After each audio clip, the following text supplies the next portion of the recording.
Hello parents and students.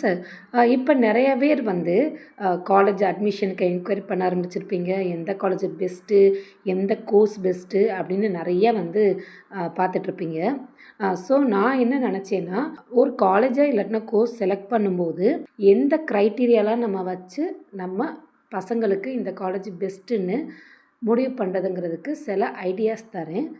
வீடியோவை ஃபுல்லாக பாருங்கள். உங்களுக்கு இம்பார்ட்டண்ட்டான இன்ஃபர்மேஷன் வீடியோ ஃபுல்லாமே இருக்குது.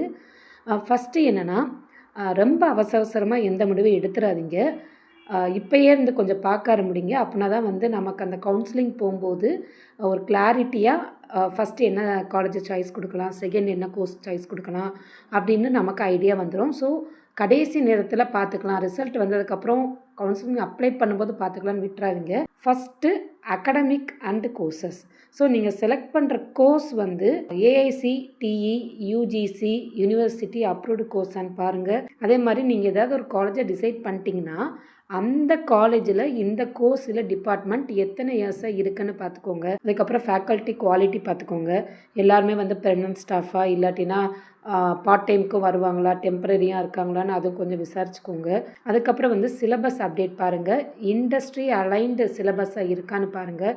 இல்லைன்னா அவுடேட்டட் சிலபஸ், இன்னும் ஒரு 10 வருஷத்துக்கு முன்னாடி இருக்கிற அதே கரிக்குலத்தை தான் அங்கே ஃபாலோ பண்ணுறாங்களா, சிலபஸ் அப்டேட்டடாக இருக்காங்கிறத ரொம்ப முக்கியமாக செக் பண்ணிக்கோங்க. அதுக்கப்புறம் வந்து நீங்கள் எடுக்க போகிற கோர்ஸ் பற்றி பாருங்கள். அதுக்கு 5 to 10 இயர்ஸ் கிட்ட ஸ்கோப் இருக்குமாங்கிறத நல்லா கொஞ்சம் அனலைஸ் பண்ணதுக்கப்புறம் அந்த கோர்ஸ் எடுங்க. இதை எப்படி செக் பண்ணலான்னா, நீங்கள் ஒரு கோர்ஸ் எடுத்தீங்கன்னா அது ரிலேட்டடாக இண்டஸ்ட்ரி வந்து ஸ்கோப் வந்து அதுக்கு க்ரோ ஆகுதா, இல்லைன்னா கம்மியாகுமா, இல்லை நீங்கள் எடுக்கிற கோர்ஸ்க்கு வந்து ப்ரைவேட் ஆப்பர்ச்சுனிட்டிஸ் எப்படி இருக்குது, இல்லை கவர்மெண்ட் சைடு ஏதாவது ஸ்கோப் இருக்குமா, இல்லாட்டினா நீங்கள் எடுக்கிறதுக்கு வந்து ஹையர் எஜுகேஷன் பண்ணலாமா, பிஜி பண்ணலாமா, ரிசர்ச் பண்ணலாமாங்கிற மாதிரி செக் பண்ணிக்கோங்க. அதுக்கப்புறம் நீங்கள் எடுக்கிற கோர்ஸ் வந்து கெரியர் க்ரோத் எப்படி இருக்கும், ஸ்டெபிலிட்டி எப்படி இருக்குங்கிறத கொஞ்சம் நல்லா அனலைஸ் பண்ணிக்கோங்க. அதுக்கப்புறம் மெயினாக என்னால் வேறு டொமைனுக்கு வந்து ஸ்விட்ச் பண்ண முடியுமான்னு பார்த்துக்கோங்க. அடுத்து மெயினாக இன்ஃப்ராஸ்ட்ரக்சர். ஸோ அங்கே class room, lab, library, hostel, transport, இந்த ஃபெசிலிட்டிஸ்லாம் எப்படி இருக்குன்னு பார்த்துக்கோங்க. லேபில் எக்யூப்மெண்ட்லாம் இருக்குதா, அப்படியே இருந்தாலும் அதோட ஒர்க்கிங் கண்டிஷன் எப்படி இருக்குன்னு பார்த்துக்கோங்க. இன்டர்நெட் வந்து அவைலபிலிட்டி இருக்கான்னு பார்த்துக்கோங்க. அப்படியே அந்த காலேஜில் இன்டர்நெட் இருந்தும் ஸ்டூடெண்ட்ஸ்க்கு யூஸ் பண்ணலாமான்னு பார்த்துக்கோங்க. காலேஜில் வந்து நமக்கு நிறைய எக்ஸ்போஷர் கிடைக்கணும், நம்மளே அனலைஸ் பண்ணி சர்ச் பண்ணி படிக்கணும். படித்தா தான் காலேஜுக்கு சொல்கிறதும் தாண்டி நமக்கு எக்ஸ்ட்ரா நாலேஜ் நிறைய கிடைக்கும். அதுக்கு நமக்கு இன்டர்நெட் கண்டிப்பாக தேவை. ஸ்டூடெண்ட்டுக்கு ஆக்சஸ் இருக்கான்னு பார்த்துக்கோங்க.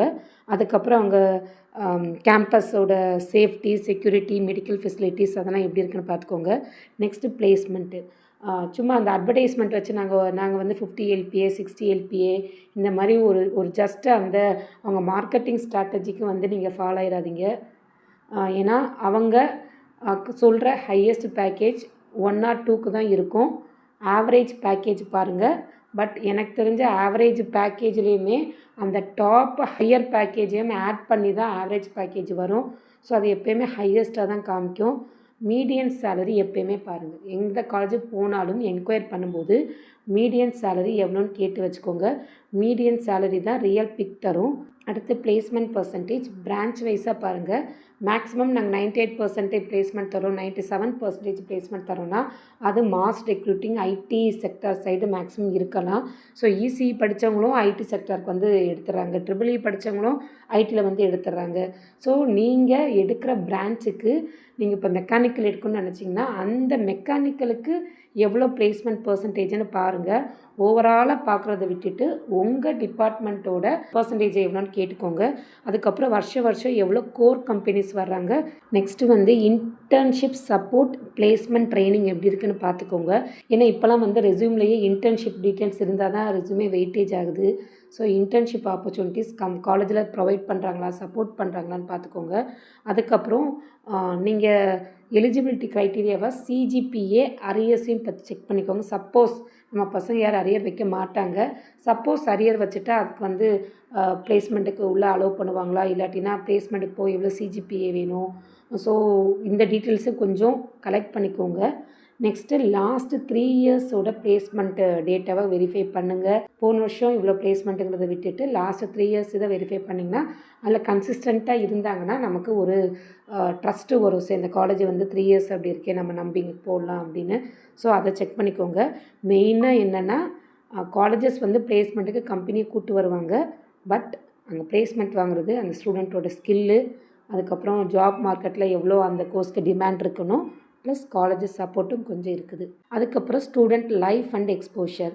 காலேஜுக்கு போனோம், நடத்துனாங்க, மக்கப் பண்ணோம், டெஸ்ட்டு வைக்கிறாங்க, எழுதணும், அந்த மாதிரி இல்லாமல் நிறைய எக்ஸ்போஷர் வேணும் காலேஜில். ஸோ எவ்வளோ கிளப்ஸ் இருக்குதுன்னு பார்த்துக்கோங்க, ஈவெண்ட்ஸ் என்னமா நடக்குதுன்னு பார்த்துக்கோங்க, ஹேக்கத்தான் டெக்னிக்கல் ஈவெண்ட்ஸ்லாம் இருக்கான்னு பார்த்துக்கோங்க. இப்போ நான் பார்த்த நிறைய காலேஜில் வந்து ஹாபிக்குமே வந்து நிறைய கிளப்ஸ் வச்சுருக்காங்க, அதுக்கப்புறம் ப்ரொஃபஷனல்ஸாகவும் வச்சுருந்தாங்க. ஸோ அதுவும் இருக்கான்னு பார்த்துக்கோங்க. நெக்ஸ்ட்டு இண்டஸ்ட்ரி விசிட் கூப்பிட்டு போகிறாங்களான்னு பாருங்கள். நிறைய காலேஜஸில் நான் கேட்கும்போது இண்டஸ்ட்ரி விசிட் இயர்லி ஒன்ஸ் கூப்பிட்டு போயிடுறாங்க மாதிரி தான் சொன்னாங்க. ஸோ அந்த மாதிரிலாம் இருக்கான்னு பார்த்துக்கோங்க. அதுக்கப்புறம் கெஸ்ட் லெக்சர்ஸ்லாம் வர்றாங்களான்னு கொஞ்சம் பார்த்துக்கோங்க. ஏன்னா அவங்களும் வந்து கொஞ்சம் அவங்களோட லெக்சர்ஸ் தரும்போது பசங்களுக்கு இன்னும் வைடான நாலேஜும் கிடைக்கும், எக்ஸ்போஷரும் கிடைக்கும். அதுக்கப்புறம் அலுமினி ஸ்ட்ரென்த் அண்ட் சக்ஸஸ் ஸ்டோரிஸும் கொஞ்சம் பார்த்துக்கோங்க. நீங்கள் இப்போ ஏதாவது ஒரு காலேஜ் என்கொயர் பண்ணிங்கன்னா அங்கே படித்த பசங்க இப்போ இதெல்லாம் ப்ளேஸ் ஆயிருக்காங்க, இப்போ இதெல்லாம் இருக்காங்கிற டீட்டெயில்ஸ் வந்து நீங்கள் பார்த்து வச்சுக்கோங்க கண்டிப்பாக. நெக்ஸ்ட்டு வந்து ஃபீஸ் அண்ட் ஹிடன் காஸ்ட். இது ரொம்ப நீங்கள் முக்கியமாக பார்க்க வேண்டிய இடம். ஏன்னா சில நேரத்தில் பார்த்தீங்கன்னா ஃபீஸ் வந்து 2 லேக்குன்னு சொல்லிடுவாங்க. அப்புறம் ஜாயின் பண்ணதுக்கப்புறம் அந்த ஃபீஸ், இந்த ஃபீஸ், அதர் சார்ஜ், அது இதுன்னு இன்னும் எக்ஸ்ட்ராவாக வந்து பே பண்ணுற மாதிரி இருக்கும். பட் நீங்கள் அட்மிஷன் போடும்போதே டியூஷன் ஃபீஸ் எவ்வளவு, ஹாஸ்டல்னால் ஹாஸ்டல் எவ்வளோன்னு கேட்டுக்கோங்க, எக்ஸாம் ஃபீஸ் எவ்வளவு, இது போக அதர் சார்ஜ் என்னென்ன இருக்குன்னு ஃபஸ்ட்டே நம்ம கேட்டுக்கலாம். அதுக்கப்புறம் ரீஃபண்ட் பாலிசி பற்றி கேட்டுக்கோங்க. என்னோட காலேஜில் கேட்கும்போது ரீஃபண்ட் பாலிசி ஒவ்வொரு காலேஜ்லையுமே ஒவ்வொரு மாதிரி வச்சுருக்காங்க. ஸோ நீங்கள் அதையுமே செக் பண்ணிக்கோங்க. அதுக்கப்புறம் அங்கே எதாவது ஸ்காலர்ஷிப் இருக்குதா, அப்படியே இருந்துச்சுன்னா அதுக்கு எலிஜிபிலிட்டி என்ன, அதெல்லாம் பார்த்துக்கோங்க. ஸோ ஹிடன் காஸ்ட்டுன்னு மேக்ஸிமம் என்ன வரும்னா இந்த எக்ஸாம் ஃபீஸ் மேக்ஸிமம் எல்லாத்துக்கும் தெரியும். எக்ஸாம் வரப்போ கண்டிப்பாக கேட்பாங்க. இது போக லைப்ரரி ஃபீஸ் இருக்கா, இல்லை ஏதாவது ஈவெண்ட் வந்துச்சுன்னா அதுக்கு வந்து பார்ட்டிசிபேட் பண்ண என்ன மாதிரி ஃபீஸ் வரும், ஒய்ஃபை யூஸ் பண்ண சார்ஜ் இருக்கா, யூனிஃபார்ம் தனியாக இருக்கா, ஹாஸ்டலாக இருந்தால் மெஸ்ஸு எவ்வளவு, லாண்ட்ரி சார்ஜஸ் எவ்வளோன்னு கேட்டுக்கோங்க. சப்போஸ் நான் ஃபீஸ் லேட்டாக பே பண்ணேன்னா அதுக்கு எது எக்ஸ்ட்ரா சார்ஜ் வருமானு நீங்கள் தயவு செய்து ஃபஸ்ட்டே கேட்டுருங்க. அதுக்கப்புறம் பார்த்தீங்கன்னா ஃபீஸ் இப்போ ஃபஸ்ட் இயர் 2 lakhs கேட்டிங்கன்னா எல்லா வருஷமும் அதே ஃபீஸ் தான் வருமா, இல்லை ஏதாவது ஹைக் இருக்குமா அப்படின்னு ஃபுல்லாமே கேட்டுக்கோங்க அவங்ககிட்ட. அதுக்கப்புறம் மெயினாக வந்து location and exposure. So city காலேஜில் படிக்கிறவங்களுக்கு பெட்டர் எக்ஸ்போஷர் கிடைக்கும், இன்டர்ன்ஷிப் வந்து ஈஸியாக கிடச்சிரும். ஏன்னா கம்பெனிஸ் எல்லாம் பெரிய பெரிய சிட்டிஸில் தான் இருக்க போது, ஈஸியாக கிடச்சிரும். ஸோ ரிமோட் காலேஜ் பார்த்திங்கன்னா சிட்டியில் இருக்கிற மாதிரி அந்தளவுக்கு இண்டஸ்ட்ரி கனெக்ஷன் கிடைக்குமான்னு எனக்கு தெரியல. ஸோ வந்து கொஞ்சம் நீங்கள் ஜாயின் பண்ணும்போது ஒரு சிட்டியில் ஜாயின் பண்ண மாதிரி பார்த்தீங்கன்னா பசங்களுக்குமே வந்து இன்டர்ன்ஷிப்க்கு போயிட்டு வர்றதுக்கும் சரி, அதுக்கப்புறம் கொஞ்சம் ஜாப் ஆப்பர்ச்சுனிட்டிஸும் கொஞ்சம் ஈஸியாக இருக்கும். அதுக்கப்புறம் வந்து faculty, crowd and pier group matters. அங்கே கூட படிக்கிற பசங்க வந்து காம்படிட்டிவாக இருக்காங்களா அப்படின்னு கொஞ்சம் பார்த்துக்கோங்க. இது எப்படி நான் பார்க்குறது, எப்பயுமே வந்து ஜாயின் பண்ணதுக்கப்புறம் தானே அவங்க கூட சேரவங்க எப்படி இருப்பாங்க, இப்போயே முன்னாடி எப்படி தெரிஞ்சுக்கிறதுனா அங்கே உள்ள பசங்கிட்ட பேசுங்க. இப்போ இதுக்கு முன்னாடி செட்டில் இப்போ ஃபைனல் இயரோ 3rd இயரோ இல்லை 2nd இயரோ படிக்கிற பசங்கிட்ட பேசும்போது நமக்கு கொஞ்சம் ஐடியா கிடைக்கும். அப்போ என்ன மாதிரி பசங்க இந்த காலேஜில் வந்து சேர்றாங்கன்ட்டு ஓவர்வியூ கிடச்சிரும். ஸோ காம்படிட்டிவ் கல்ச்சர் மட்டும் பாருங்கள். அந்த கேம்பஸ் வந்து நல்ல லக்ஸுரியஸாக இருக்குது, நல்ல பெருசாக இருக்குது, ஹைஃபையாக இருக்குன்னா அது அவங்க காலேஜ் இருக்கட்டும். 4 இயர்ஸ் தான் அங்கே இருக்க போகிறோம். நம்ம முடிச்சுட்டு வந்ததுக்கப்புறம் அடுத்த நாள் உரிமையாக நம்ம போய் கிளாஸ் ரூமில் கூட உட்காரக்கூட முடியாது. ஸோ நீங்கள் பார்க்க வேண்டியது காம்படிட்டிவ் கல்ச்சர் இருக்கான்னு பாருங்கள்.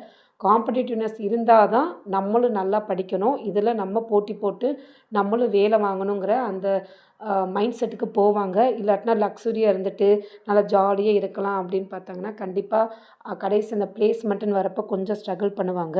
அதுக்கப்புறம் எவ்வளோ இன்டேக் எடுக்கிறாங்கன்னு பார்த்துக்கோங்க. இப்போ சிஎஸ்ஓ, இசிஓ, ட்ரிபிள்இஓ, மெக்கானிக்கல், சிவில் எது எடுத்தாலும் அந்த காலேஜில் அந்த இயருக்கு எவ்வளோ இன்டேக் எடுத்துக்கிறாங்கன்னு பாருங்கள், எத்தனை செக்ஷன் வச்சுருக்காங்கன்னு பாருங்கள். ஏன்னா நான் ஒரு காலேஜில் கேட்கும்போது சிஎஸ்சிக்கே வந்து 6 செக்ஷன் 7 செக்ஷன் இருக்குன்னாங்க. அதே மாதிரி ஒரு செக்ஷன்லையுமே 60 பசங்கிற மாதிரி சொன்னாங்க. ஸோ இந்த மாதிரி நீங்கள் முன்னாடி கேட்டுக்கோங்க. ஏன்னா நமக்கு ஒரு க்ரௌடு கூட கூட பிளேஸ்மெண்ட்டுக்கு அவங்க எல்லாம் நம்ம காம்படிஷனாக வருவாங்க. ஸோ அந்த க்ரௌடு குவான்டிட்டி வந்து நமக்கு கண்டிப்பாக இல்லை அந்த க்ரௌடு குவாலிட்டியுமே கண்டிப்பாக நமக்கு பிளேஸ்மெண்ட்டை இன்டெரக்டாக அஃபெக்ட் பண்ணும். அதையும் கொஞ்சம் செக் பண்ணிக்கோங்க. நெக்ஸ்ட்டு பார்த்தீங்கன்னா fees versus return of investment. இது வந்து ரொம்ப முக்கியமாக பாருங்கள். இப்போ நான் பார்த்த வரைக்கும் சென்னையில் ஒரு பெரிய காலேஜ்னால் டொனேஷனே 8 to 10 lakhs கிட்ட கேட்குறாங்க. அப்புறம் இயர்லி ஃபீஸ் வந்து 3.5 lakh கேட்குறாங்க. ஸோ இதெல்லாம் முடிக்கிறதுக்கு ஒரு 21-22 lakhs ஆயிரும். அதுக்கப்புறம் பிளேஸ்மெண்ட்டுக்கு போகும்போது அவங்களுக்கு மினிமமாக ஒரு 7 LPA 8 LPA கிடச்சா தான் அவங்க ஃபீஸ் பே பண்ணதுக்கு கொஞ்சம் அவங்களுக்கு ஒரு ஒரு ஒரு சாட்டிஸ்ஃபேக்ஷன். எப்போ இவ்வளோ நம்ம ஃபீஸ் பே பண்ணி படித்தோம், இவ்வளோ அமௌண்ட் சம்பாதிக்கிறான், அந்த மாதிரி ஒரு சாட்டிஸ்ஃபேக்ஷன் கொஞ்சமாவது வரும்.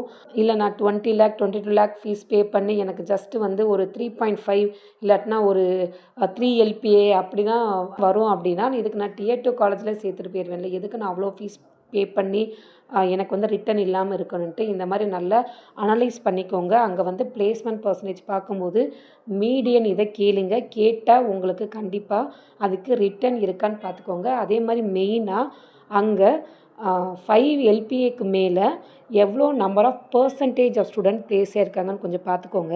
உங்களுக்கு வேணா சொல்லுங்கள். நான் பிளேஸ்மெண்ட் பற்றி இன்னும் இன் டீட்டெயில்டாக நான் உங்களுக்கு வீடியோ போடுறேன். நான் ஃபுல்லாக ஒரு அனாலிசிஸ் பண்ணி வச்சுருக்கேன். ஆன் கேம்பஸ் இன்டர்வியூவில் என்ன தான் நடக்குதுங்கிறத நான் அனலைஸ் பண்ணி வச்சுட்டு இப்போ அந்த டொனேஷன் கொடுத்து நான் போக வேண்டாம் அப்படிங்கிற முடிவு வந்திருக்கேன். ரீசன் என்ன, அந்த பிளேஸ்மெண்ட்டில் என்ன நடக்குதுன்னு கொஞ்சம் நம்ம விசாரிக்கும் போது நான் வேண்டாம் அப்படின்னு முடிவு பண்ணியிருக்கேன் நான். ஸோ வேணால் சொல்லுங்கள், கமெண்ட் பண்ணுங்கள். நான் பிளேஸ்மெண்ட் பற்றி ஃபுல்லாக இன்டெப்த்தாக வீடியோ போடுறேன். அதுக்கப்புறம் கவுன்சிலிங்கில் கிடச்சி போனீங்கன்னா பிரச்சனை கிடையாது. அங்கே ஃபீஸ் எப்போயுமே வந்து கம்மியாக தான் இருக்கும். பட் டொனேஷன் கொடுத்து போகிற மாதிரி இருந்துச்சுன்னா கண்டிப்பாக வந்து placement percentage, average salary, median salary இதெல்லாம் கொஞ்சம் செக் பண்ணிக்கோங்க. அதுக்கப்புறம் மெயினாக வந்து ரூல்ஸ், டிசிப்ளின் அண்ட் சப்போர்ட் இதை மெயினாக செக் பண்ணிக்கோங்க.